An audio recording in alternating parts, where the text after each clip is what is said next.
ओम श्री साई राम।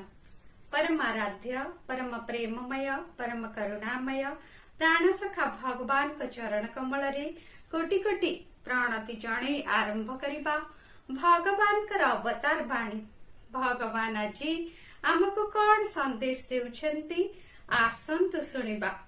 जीवन को जोगरे रूपांतरित कर, सदाचारी परोपकारी हेबाकू सदा सर्वदा यत्नशील हुआ। भगवान सरल लोकंक सहित गमन करिथांती, निजकु पीड़ित लोकंक जरियारे प्रकाशित करंती, महत लोकंकु बुद्धि प्रदान करंती एवं अहंकारी ठारू कृपा दूरे रखंती। तेणु सदाबेले अहंकार को वर्जन कर, सद्गुण विकास कर ओ मुक्त हुआ।